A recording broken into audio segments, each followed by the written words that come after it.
எந்த புது கட்சி ஆரம்பிச்சாலும் ஒரு மாநாடு நடக்கும் பொழுது ஒரு இடத்தை கொடுக்கறதுல உங்களுக்கு என்ன பிரச்சனைன்னு கேட்குறேன். கொள்கையெல்லாம் அப்புறம் அவர் சொல்லட்டும், அதுக்கப்புறம் அவர் எப்படி நடத்துறாரு, அதுக்காக உடனே நாங்கள் அவருக்கு ஆதரவாக இருக்கிறேன்னு இல்லை. ஒரு புதிய கட்சி தொடங்கும் பொழுது நீங்கள் ஒரு கார் ரேஸுக்கு எவ்வளவு தூரமாக எவ்வளோ அட்ஜஸ்ட்மெண்ட் பண்ணி எல்லாத்தையும் கொண்டு வந்துட்டீங்க. ஆனால் ஒரு இடத்துல அவரும் பாவம் மாற்றி மாற்றி மாற்றி இடத்த சொல்லிக்கிட்டு இருக்காரு. நீங்கள் கொஸ்டின் பேப்பரை கொடுத்துட்டே இருக்கீங்க. அவர் என்ன கொஸ்டினுக்கு ஆன்சர் என்னமா வந்து அவர் மாநாடு நடத்த ஏன் அவ்வளோ பயம்னு கேட்குறாரு. பயம் தானே உங்களுக்கு, இடத்த கொடுக்கறதுல அவ்வளோ பயம். இடத்த கொடுத்தா மடத்தை பிடிச்சிக்குவாருன்னு நினைக்கிறீங்களா? பயம். இந்த பயம் ஏன்னா நான் சினிமாலாம் ரொம்ப பார்க்கறது இல்லை. அவர் கட்சியை தடுக்கிற மாதிரி காட்சியும் தடுக்கிறாங்கன்னு கேள்விப்பட்டேன். கவர்னர் கட்சியை தடுக்கிற மாதிரி திரை காட்சியும் தடுக்கிறாங்கன்னு கேள்விப்பட்டேன். இதெல்லாம் தெரியல. தம்பி விஜய்க்கு ஆதரவாக நாங்கள் அப்படிலாம் இருக்கோன்னு இல்லை. ஒரு புதிய கட்சி வரும்போது வரட்டுமே, வந்து எல்லாரும் சேர்ந்து களத்தில் இருப்போம். யாருக்கு மக்கள் ஆதரவு தருகிறார்களோ தரட்டும், நாங்கள் ரொம்ப கான்ஃபிடென்ட்டாக இருக்கோம், அவ்வளோதான். கவர்னர் ரவியோட ஸ்டேட்மெண்ட் பார்த்தீங்கன்னா தமிழ்நாடு பாடத்திட்டம் தரமானதாக இல்லை அப்படிங்கிறாரு. ஆனால் அதே நேரத்தில் வந்து ஃபார்மர் அண்ணா யூனிவர்சிட்டி விசி பாலகுருசாமி என்ன சொல்கிறாரு, இல்லை அவர் அப்படி பேசினது வந்து வருத்தத்துக்குரியது, தரமான கல்வி முறை தான், ஆனால் கல்வி கற்பித்தல் முறையில் மாற்றம் வேணும். இல்லை, இதில் என்ன அவர் பாலகுருசாமி அவர்களோட ஸ்டேட்மெண்ட்டை நானும் பார்த்தேன். அவர் சொல்கிறாரு இன்னும் சில மாற்றங்களை செய்து கொடுக்க வேண்டும், இன்னும் சில பிரச்சனைகள் இருக்கிறது. அதாவது தெளிவாக இந்த மும்மொழி கொள்கையை பற்றி ஒரு என்ன தெளிவான எண்ணம் உங்களிடம் இருக்கிறது. பிரான்ஸ் கான்சுலேட் கூட சேர்ந்து பிரான்ஸு படிக்கணும்னு நீங்கள் அரசாங்க பள்ளி மாணவர்களுக்கு நீங்கள் ஒரு MOU சைன் பண்ணிடுறீங்க. நம்ம நாட்டில் உள்ள இன்னொரு மொழியை படிக்கிறதுல உங்களுக்கு என்ன கஷ்டம்னு நான் கேட்குறேன். ஆக அனாவசியமாக இன்னொன்று ஃப்ராங்காக கேட்குறேன், தனியார் பள்ளிகளில் ஹிந்தி கற்றே கொடுக்கலையா, இன்னொரு மொழி கற்றுக் கொடுக்கவே இல்லையா? இதுக்கு பதில் சொல்லுங்கள்.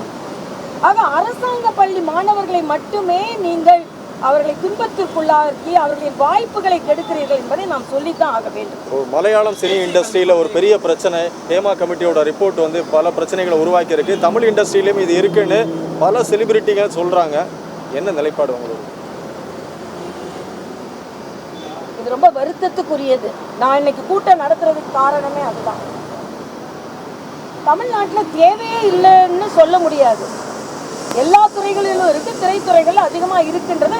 திரைத்துறையை சார்ந்த சகோதரிகளே சில பேர் தங்களது கருத்துக்களை சொல்லிவிட்டார்கள். ஆக மலையாளத்தில் ஒரு பிரச்சனை பூதாகரமாக வெடித்தாலும் அதற்கு ஒரு தீர்வு என்று வந்து கொண்டிருக்கிறது. ஆக தமிழகத்தில், ஏன்னா தமிழகத்தில் இதற்கு முன்னால் சில பாடகிகள், சில நடிகைகள், சில பிரச்சனைகள் இருக்கிறது என்று சொல்லி அவர்கள் மாய்ந்து போனார்கள். ஆக இங்கேயும் அதே மாதிரி பிரச்சனை இருந்தது என்றால், அதாவது இருக்கும்னே அங்கே உள்ள திரைத்துறையினரே சொல்கிறாங்க. அதனால் அவர்களுக்கு தீர்வு கொடுக்க வேண்டும் என்பது எனது கருத்து. அரசியலில் பெண்களுக்கு பாதுகாப்பு இருக்கா? அரசியலில் பெண்கள் இன்னும் ஒரு ஆண் சமுதாயமாக தான் இருந்து கொண்டு இருக்கிறது. அரசியலில் பெண்களுக்கு பாதுகாப்பு இருக்கிறதா என்பதை எங்களை போன்றவர்களை பார்த்து தெரிந்து கொள்ள வேண்டும். எங்களுக்கு பாதுகாப்பு இருக்குது, ஏன்னா நாங்கள் தான் மற்றவர்களுக்கு பாதுகாப்பு கொடுக்க வேண்டிய நிலையில் இருக்கேன். அதனால தான் அண்ணன் ஸ்டாலின் என்னோட பாதுகாப்பு எடுத்துட்டாரு. பெண்களுக்கு அதிகமாக பாதுகாப்பு இருக்குது, அதனால் இவங்களுக்கு என்ன பிரேமலதாவோட பாதுகாப்பையும் ஏன் பாதுகாப்பையும் தான் எடுத்துட்டாரு.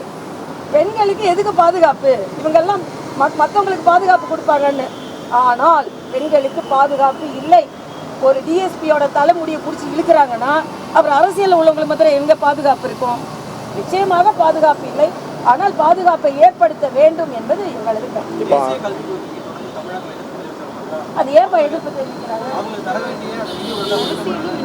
அதான் சொல்லிட்டேன், அவங்க நிதி, அவங்களுக்கு நிறைய நிதி இருக்குதா? தயாநிதி, உதயநிதி, கருணாநிதி, அருள்நிதி, இன்பநிதி, இன்பநிதியை மறந்துட்டோமே நாம. அதுக்கப்புறம் அந்த துணை முதலமைச்சரை மறந்துட்டோம்ல நம்ம. அதனால தவறான கருத்து. மரியாதைக்குரிய பாரத பிரதமர் நமது குழந்தைகளை இந்திய பள்ளி அறையிலிருந்து, அந்த பள்ளிக்கூட அறையிலிருந்து அவர்கள் அதை எடுத்துக்கொண்டு உலக அரங்கிற்கு செல்ல வேண்டும் என்பதற்காகத்தான் அவர்கள் வந்து ஒரு பெரிய திட்டத்தை கொண்டு வந்தார்கள். ஆக உலக அரங்கிற்கு நமது குழந்தைகளை எடுத்து செல்ல வேண்டும் என்று சொல்லுகின்ற பாரத பிரதமர் அதற்காகத்தான் அவர் புதிய கல்விக் கொள்கையை கொண்டு வந்தார்கள். அதனால் பள்ளிக்கூடத்தில் இருந்து உலக அரங்கத்திற்கு கொண்டு செல்ல வேண்டிய அந்த குழந்தைகளை நீங்கள் வந்து தடுத்து கொண்டிருக்கிறீர்கள் என்பதுதான் எனக்கு. நன்றி.